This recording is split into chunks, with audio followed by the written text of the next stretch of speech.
உங்களுக்கு law of attraction எப்படி வேலை செய்யுது அப்படின்னு இப்போ உங்களுக்கு புரிஞ்சிருக்கும். ஒரு சின்ன நான் கதை சொல்கிறேன். டிஸ்னி வேர்ல்டு எல்லோருக்குமே தெரியும். ஒரு என்டர்டைன்மெண்ட்டான குழந்தைகளுக்கான உலகம் அப்படின்னுவாங்க. இப்போ சென்னையில் வந்து ரீசெண்டாக அதை ஆரம்பிக்க போகிறாங்கன்னு சொல்கிறாங்க. அது எங்கேன்னு எனக்கு தெரியாது. ஈசிஆரா ஓஎம்ஆரான்னு தெரியல. பட் அந்த டிஸ்னி வேர்ல்டு முதல்ல ஸ்டார்ட் பண்ணும் பொழுது அதோடைய ஃபவுண்டர் வால்ட் டிஸ்னி அதை விஷுவலாகவே பல தடவை பார்த்துருக்காரு. அந்த டிஸ்னி வேர்ல்டு எப்படி இருக்கணும் அப்படின்ட்டு. லூப் அண்ட் கார்னர்ஸ் எல்லா இடங்கள்லையும் என்னென்ன வைக்கணும், என்னென்ன அது டிஸ்னி வேர்ல்டுக்குள்ளே இருக்கணும் அப்படின்னு சொல்லி அவர் விஷுவலாகவே கற்பனை உலகத்திலேயே அந்த டிஸ்னி வேர்ல்டை 100க்கும் மேற்பட்ட தடவை பார்த்ததை தான் அவர் ரியாலிட்டியில் கொண்டு வந்திருக்காரு. ஸோ எனக்கு தெரிஞ்சு வால்ட் டிஸ்னி வந்து டிஸ்னி வேர்ல்டை முழுமையாக முடியறதுக்கு முன்னாடியே இறந்துட்டாங்க. அவங்க பையன்கிட்ட வந்து ஒரு ரிப்போர்ட்டர் கேட்குறாங்க, இந்த கனவு உலகம், இந்த டிஸ்னி வேர்ல்டு எப்படி இருக்கு, பிரம்மாண்டமா இருக்கு இல்லையா, உங்க அப்பா நினைச்ச மாதிரியே இருக்கா அப்படின்னு கேட்டிருக்காங்க. உங்க அப்பா பார்க்கலன்னு உங்களுக்கு கவலையா இருக்குதா அப்படின்னு கேட்டிருக்காங்க.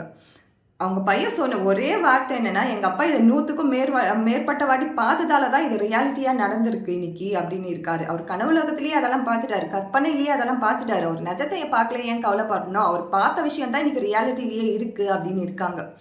ஸோ நான் புரியுற மாதிரி சொல்லியிருப்பேன்னு நினைக்கிறேன்.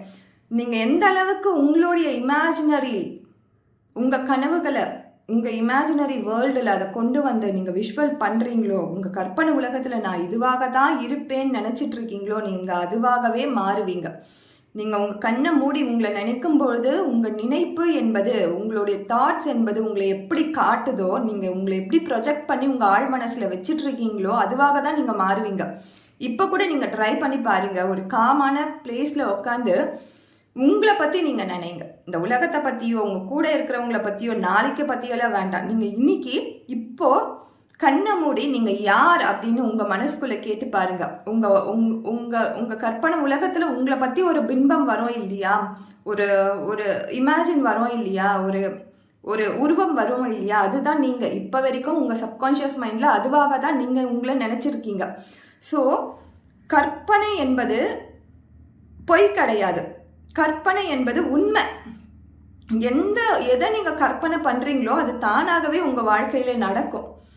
ஸோ நிறைய பிரம்மாண்டமான கட்டிடங்களும் சரி, பிரம்மாண்டமான